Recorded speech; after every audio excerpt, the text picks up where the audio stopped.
Hello everyone, welcome to IFS. तो कैसे हो आप लोग सभी? आज हम इंटरव्यू ले रहे हैं कैंडिडेट का जिन्होंने क्वालिफाई किया है एमएस सेट का। तो स्वागत कीजिए स्वाति का। Swati, first of all hello. हाँ, हाय सर। ओके स्वाति, अपना इंट्रोडक्शन दीजिए please. My name is Swati Gajendra Bhutekar. I am from Solapur district.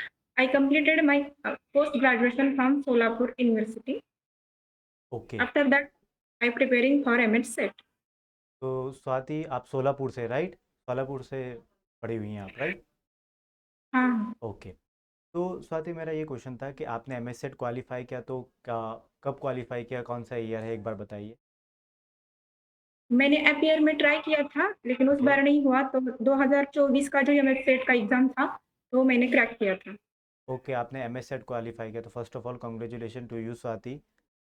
और मैं यही Thank कहना you. चाहूँगा आपसे कि आपने एमएस सेट क्वालिफाई किया तो मतलब कैसी प्रिपरेशन में आपको क्या क्या दिक्कतें आई या कुछ फेस करना पड़ा इशू, या इजली हो गया?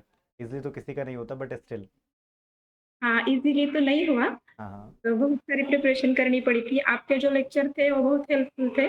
ओके। सारे सर अच्छे पढ़ाते थे, लालजी सर या फिर केसी सर अच्छे से पढ़ाते थे। तो उनके लेक्चर में जब समझ में नहीं आता तो रिपीट करके देखती थी, उस तो वजह से कॉन्सेप्ट क्लियर होती थी। तो बेसिकली आपने आईएफएस के आईएफएस को ही फॉलो किया लिटरली, राइट? हाँ, हाँ, यस, हाँ। ओके ओके, तो आपने हमारे वीडियोस देखा है या यूट्यूब चैनल से आप हमें कांटेक्ट में आए? आपकी बैच ली थी सर मैंने रिकॉर्डिंग वाली ऑनलाइन रिकॉर्डेड की। Batches, yes yes yes. Okay. तो स्वाति, अभी कैसा लग रहा है एमएस सेट क्वालिफाई करने के बाद? बिकॉज नाउ बहुत यू आर, अच्छा लग रहा है अच्छा, सर। बहुत अच्छा लग रहा है। बिकॉज नाउ यू हाँ, आर इतना eligible for assistant professor, right? हाँ, yes sir. You just qualified Maharashtra state eligibility test, right? तो अब हाँ, हाँ। तो अभी तक आपने किस दौरान जो आपकी प्रिपरेशन हुई है, ये आप पढ़ते पढ़ते या पढ़ने के बाद आपने प्रिपरेशन स्टार्ट करी थी? पढ़ने के बाद की थी मेरी एमएससी होने के बाद अच्छा है, 6 आफ्टर मंथ। एमएससी। ओके हाँ, हाँ। ओके। तो साथ ही जैसे मैं देख पा रहा हूँ अभी शायद आप किसी कॉलेज इंस्टीट्यूट में हैं, राइट? हाँ, हाँ, हाँ। अच्छा, तो अभी वहाँ पर आप स्टार्ट कर चुकी पढ़ाना, या फिर वैसे ही अभी नॉर्मली स्टार्ट किया है आपने?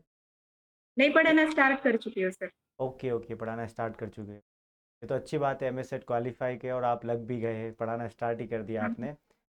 तो आपका जो ये इंटरव्यू है, हमारे कई सारे एस्पायरेंट देख रहे हैं जो कि एमएस सेट देने वाले हैं, अपकमिंग एमएस सेट। तो आपके लिए, आपके पास क्या है ऐसा उनके लिए जो आप बता सको ताकि उनका फ़ायदा हो जाए?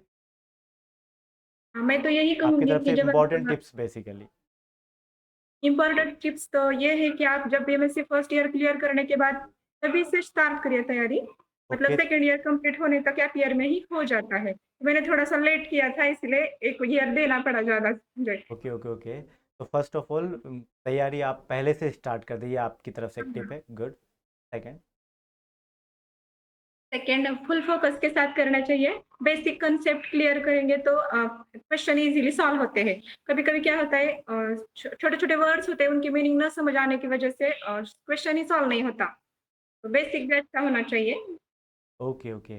तो सेकंड पॉइंट, जैसे कि स्वाति ने बताया है, फोकस इज़ एवरीथिंग। मतलब फोकस तो होना ही चाहिए ताकि आपकी कंसिस्टेंसी भी बने रहे, आपको पता चल सके कि क्या आप पढ़ रहे हो, समझ आ रहा है या नहीं आ रहा। तो वो सब चीज़ों के लिए आपके पास क्या होना चाहिए? फोकस होना चाहिए, ताकि आप समझ पाओ कि कर क्या रहे हो basically, right Swati? Yes sir. और कुछ पॉइंट आप ऐड ऑन करना चाहेंगे? डेली प्रैक्टिस क्वेश्चन भी डेली सॉल्व करने ओके चाहिए। ओके। जो प्रीवियस ईयर के क्वेश्चन थे वो भी सॉल्व करने चाहिए। उससे समझ में आता है कि किस लेवल के क्वेश्चन आते हैं। ओके, तो most important point third is question practice, क्योंकि आप जितना पढ़ लेते हो उसको एनालाइज कैसे कर पाओगे कि कितना हाँ, आपने पढ़ा है, कितना आपको समझ आया है बेसिकली। ठीक है, तो उसको एनालाइज करने के लिए क्वेश्चन प्रैक्टिस ज़रूरी है, जैसे कि एग्जांपल में लास्ट के स्वाति 2 ने। मंथ आप टेस्ट सीरीज लोगे तो उसका भी फायदा ही होता है। तो ओके लास्ट के 2 मंथ तो क्वेश्चन प्रैक्टिस ही करनी चाहिए तो उससे बहुत बेनिफिट ओके होता है। ओके, क्वेश्चन प्रैक्टिस से बहुत बेनिफिट होता है। बिल्कुल स्वाति। तो अभी आप एम एस सेट क्वालिफाई कर ही लिया है आपने, राइट? और आपने पहले ऐसी कुछ गलतियां की होगी जिसके कारण आपका नहीं हो पाया, आपने जैसे कि बताया। तो ऐसी क्या गलती थी ताकि जो हमारे अपकमिंग एस्पायरेंट वो गलती ये रिपीट ना करें? हाँ, मैंने एपीयर में ही किया था इसलिए ज़्यादा प्रिपरेशन नहीं हुई थी। ओके और बैच वगैरह कोई कुछ लिया ओके प्रिपरेशन के। उसके बाद मैंने जब प्रिपरेशन करके लिया ओके तो हो गया। फुल प्रिपरेशन किया था मैंने। Okay okay okay. ठीक है स्वाति, फिर से बताइए आपने क्या क्या ऐसी गलतियाँ रिपीट की थी जिसके कारण आपका क्वालिफाई नहीं हो पाया। तो क्वेश्चन इतने समझ में नहीं आ रहे थे क्योंकि इतना पढ़ा नहीं था अच्छे से पहली ओके, बार। बेसिकली आपके कॉन्सेप्ट पहले क्लियर नहीं थे, उतना आप स्टडी को उतना टाइम नहीं दे पाए थे, एक हाँ, टाइम का नहीं इशू थी। रहा होगा। ओके। और जब हमने बैच ली है तब से बेस कांसेप्ट क्लियर होने लगी और इससे क्वेश्चन भी समझ में आने लगे थे। ओके, जब से आपने आईएफएस की रिकॉर्डेड बेच ली है, जब से आपको कॉन्सेप्ट भी समझने आने लगे, उसके बाद क्वेश्चन भी सॉल्व होने लगे, राइट? हाँ उसके सर, बाद हाँ। आपने क्वालिफाई कर लिया। हाँ, हाँ। तो गुड स्वाति, अच्छी बात है, आपने एमएस सेट क्वालिफाई किया और इवन आपने पहले कोचिंग लगा कर नहीं रखी थी, राइट? अब हाँ, नहीं sir. Okay okay, without coaching तो इसलिए दिक्कतें आई। कोई बात नहीं, इशू फेस करना पड़ता है, बट एट द एंड और फाइनल स्टेज पर आके आपने क्वालिफाई कर लिया, तो congratulation once again from my side, from IFS team, right? तो thank you sir. Sakshi, I hope आप अच्छा करें अपने फ्यूचर में, ठीक है? और थैंक बेस्ट यू। डिलीवर करें, ताकि आप जहाँ पर भी आप पढ़ा रहे हो अभी स्टिल और पढ़ाओगे, ठीक है, वहाँ पर एक अच्छे डिलीवर करो अच्छे से, ठीक है? तो मेरे एंड से बस इतना ही, thank you so much, bye, ठीक है?